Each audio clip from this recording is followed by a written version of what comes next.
Emuna ubitachon motzei Shabbat Vayechi, c'est dans la parasha de Vayechi que c'est mefourash, c'est marqué dans le texte qu'un juif doit avoir du bitachon. Où c'est marqué? Lorsque Yaakov donne une bracha à Dan, et donc en l'occurrence aussi à Shimshon qui va en sortir,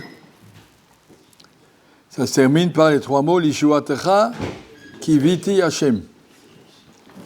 Ça veut dire en français, j'ai eu confiance en ton salut, en ton aide, à Kadosh Baruch Hu. Yaakov Avinu dit à Shimshon, toute ta force c'est si tu as confiance à Hashem. Un homme doit vivre dans cette émouna que je ne me gère pas tout seul, fais confiance à Kadosh Baruch Hu. Ça c'est ce passage qui est marqué là. Chez les Ashkenazim, dans le Kriyat Shema, à la mi-temps, on le dit 3 fois. Yishuatra kiviti Hashem. Kiviti Hashem Yishuatra. Hashem Yishuatra kiviti. Yishuatra kiviti Hashem, ça veut dire, de façon générale, j'ai confiance en Hashem. Kiviti Hashem Yishuatra. Lorsque, après, une difficulté se présente, à ce moment d'être mechazek, le bitachon, Hashem Yishuatra kiviti. Et après, qu'on a eu la Yeshua, reconnaître que Yeshua, elle n'est pas venue par moi, mais qu'elle est venue directement par Akadosh Baruch Hu. C'est cet aspect de Emouna, Bitachon, au moment de la difficulté, Emouna après ou avant, qui donne à Emouna, à Bitachon, sa force. On raconte une histoire qui est connue, mais je crois que je ne l'ai pas encore racontée à vous. On raconte que lorsque, à Tzfat, à l'époque du Harizal, il y avait le Rav qui s'appelait Rav Moshe Al-Shich, à Kadosh, c'était Rav de Tzfat. Et il faisait un shiur à tous ces bachourim. Il y avait là-bas dans la ville de Tzfat un vieux monsieur qui avait comme métier, il avait un cheval et une charrette. Il allait dans les carrières avec son pic et son marteau. Il décrochait des pierres, il les mettait sur la charrette, il allait les vendre aux gens qui construisent des maisons. C'est un travail physique difficile. Et au milieu de la journée, une fois qu'il était fatigué, il a dit, je vais aller écouter le shiur de Rav Al-Shich. Et Rav Al-Shich était en train d'expliquer un shiur à ses élèves en leur disant la parnassa est fixée à Rosh Hashanah. Tu peux faire tout ce que tu veux, tu n'auras pas un sou de plus ni un sou de moins. Comme la manne, et Asher lo yarbe, Adal lo yamit. La manne, il y a marqué Amarbe lo ediv, Amarsir lo ersir. Personne n'a eu plus, personne n'a eu moins. Ce que tu dois avoir, tu l'auras. Il y en a qui le trouvaient dans la porte, il y en a qui le trouvaient loin, mais en tout cas, tout le monde avait sa part, personne n'avait plus que se programmer, comme à Kodesh Baruch Hu. La même chose pour la parnassa tous les jours. Kodesh Baruch Hu programme pour chacun à Rosh Hashanah combien il doit gagner. Et c'est pas la peine de croire que si tu vas faire d'autres activités, tu vas augmenter tes revenus, tu n'auras pas plus. Donc tu restes dans le cadre de l'honnêteté. Si c'est l'argent malhonnête, c'est déjà plus de l'argent de la Kodesh Baruch Hu, c'est de l'argent du Satan, c'est autre chose. Mais tant que tu es dans le cadre de l'honnêteté, tu auras ce qu'Hachem a programmé et pas plus. Donc il a expliqué ça à ses élèves très joliment. C'est pas la peine de tourner en rond toute la journée pour chercher des sous, tu n'en auras pas plus. Étudie la Torah. C'est pour ça qu'Hachem t'a créé. Et le monsieur est revenu à la maison. Il a dit à sa femme, je suis complètement idiot de me travailler comme un fou avec des marteaux et des pics et des charrettes et des trucs. Ça y est. Je vais vendre mon cheval et ma charrette, et je vais m'installer, je vais étudier, et puis je vais lire les Tehillim. Il n'était pas très futé, c'est un monsieur, voilà, pas très intelligent, pas intellectuel. Et dit les Tehillim, il va assis à côté du four à la maison, et puis je dis les Tehillim, et puis voilà, dans mon coin. Qu'est-ce que j'ai besoin de me fatiguer toute la journée? De toute façon, je n'aurai pas plus et moins. Il n'oublie personne.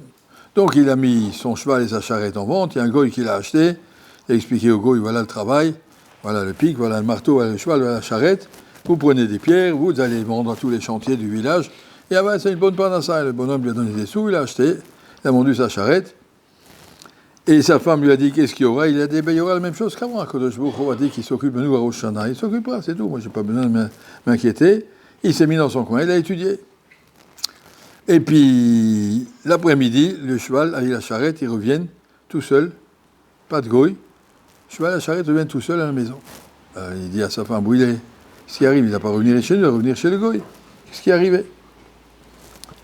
On va pas, on s'appelle, Alors monsieur, il a pris le cheval à la charrette, il est reparti à la carrière, et il a vu qu'effectivement, dans la carrière, il avait reçu un éboulement sur la tête, en tapant trop fort, je ne sais pas, s'il ne connaissait pas. Il a fait tomber toutes les pierres, et puis il était mort. Et le cheval en avait marre d'attendre, il est revenu à la maison. Il ne savait pas d'autre maison que celle-là, il la connaissait, il est revenu à la maison. Et qu'est-ce qu'il avait trouvé sur sa charrette? Il avait une caisse que le monsieur, avec sa charrette, avec son pic, en décrochant les pierres, il était arrivé sur un trésor caché qu'on avait des matmines, bekarka, mais ama. Quelqu'un l'avait creusé là en bas, l'avait caché, et il est tombé sur une boîte en fer dans laquelle il y avait des tas de pièces d'or. Et comme il n'a pas été zoré, tout est FK, on ne connaît pas, le goy est mort, il n'y a plus personne, alors le juif a pu prendre cette caisse pour lui. Il n'y a personne, il n'y a pas de siman, il n'y a plus personne qui le demande. Et il a gagné beaucoup d'argent. Et ils ont raconté ça en ville. Regardez, ce monsieur, il a été beauté, Arba Hashem, Akadosh Baruch Hu lui a dit, tu vois, tu as confiance en moi, je te montre que tu avais raison. Et Talmidim du Al-Shir ont dit, je ne comprends pas, Rav. Nous, vous nous répétez ça 10 fois et 50 fois, il n'y en a aucun de nous qui est devenu riche. Lui, rien qu'une fois, il est parti écouter, déjà, oh, pas la Makom, il reçoit. Comment que c'est possible? Et le Al-Shir leur a répondu, lui, c'est pas un philosophe. Quand on lui dit quelque chose, il le croit. Je lui ai dit, alors il a cru, Belev Shalem, était Marmin, Bakadosh Baruch Hu, pendant ça vient Rosh Hashanah, c'est pas la peine de t'angoisser, pense à rien d'autre, fais tes Teilim, ne t'occupe de rien. Vous êtes des penseurs, vous dites, oui, peut-être comme ci, peut-être comme ça, peut-être il y a une autre chita, peut-être que, vous n'y croyez pas vraiment, et si vous n'y croyez pas, Hachem ensuite vous laisse tomber. Donc la réponse au bitachon est toujours proportionnelle à l'attente d'une personne. Si tu l'attends vraiment, si tu es sûr, comme il dit, l'Ishuatra kiviti Hachem. Vraiment, j'ai confiance en toi, Hachem.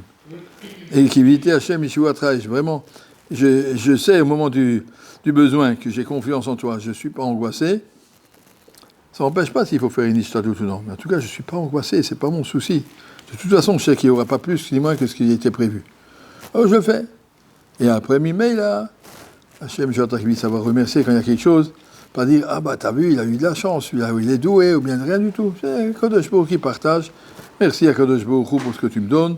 T'as mis le chassar, là, ça c'est l'idée générale de cette idée de bitachon qui est basée donc sur ce passage de Parashat Vaïchi et qu'Hachem nous aide pour des choses au sens propre, comme ça on deviendra comme le charretier. On va devenir très très riche, Bezat Hachem. Si c'est pas riche en argent, au moins riche en émouna et en bitachon. Shavua Tov.